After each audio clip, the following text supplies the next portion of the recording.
Olá, pessoal, tudo bem? Eu me chamo Luísa Bruno, sou a autora principal desse trabalho, que é a abordagem da dependência química na atenção primária à saúde, um relato de caso.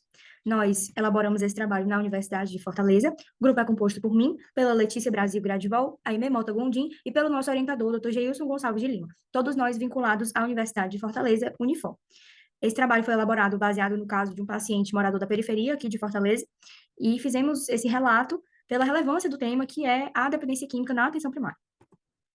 A gente teve a ideia de fazer esse trabalho pelas repercussões na saúde pública que é o transtorno por uso de substância e o abuso de substâncias psicoativas, que o foco do nosso trabalho foi o álcool, como a principal dessas substâncias. E o objetivo do nosso estudo foi retratar o caso de um paciente com dependência química e avaliar suas repercussões na qualidade de vida. A metodologia foi a revisão do prontuário do paciente e visita domiciliar em fevereiro de 2023.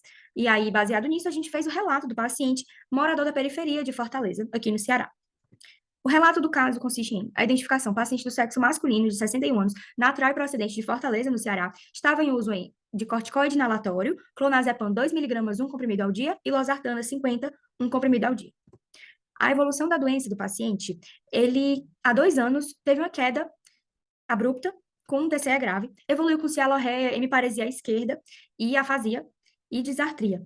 Então, foi investigado causas isquêmicas, hemorrágicas, e a principal hipótese seria um AVE isquêmico, mas foi tudo descartado pela TC de crânio realizada, que teve a evidência apenas de uma encefalopatia alcoólica.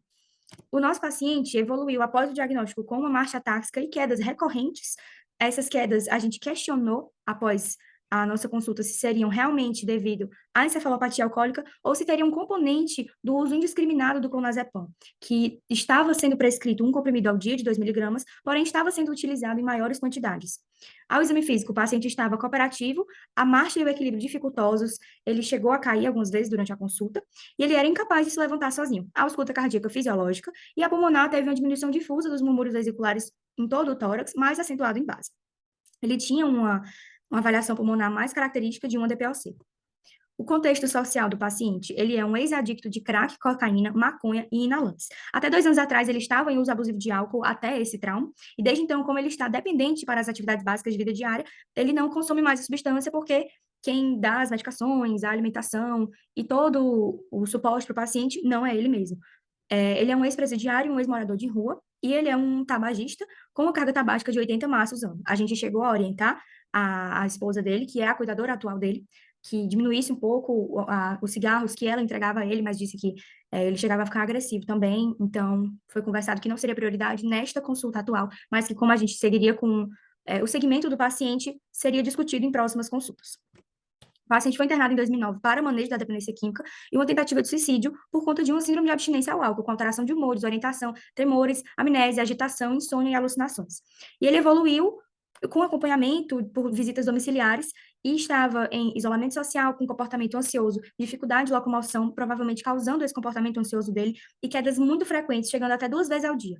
A gente propôs um desmame do clonazepam como prioridade na nossa consulta, para realmente tirar a prova de que talvez fosse uma questão importante na causa dessas quedas frequentes do paciente, evitar iatrogenias, ele não tinha indicação de estar tomando uma quantidade tão alta de clonazepam, e prescrevemos a mitriptilina como alternativa do desmame, já que ele tinha insônia mesmo em uso de quantidades tão altas de clonazepam. Sabemos que a mitriptilina não é, os tricíclicos, né, não são a melhor opção para idosos, mas vimos que a amitriptilina seria uma opção factível e talvez melhor do que um clonazepam na situação do nosso paciente, que já estava em dependência da medicação.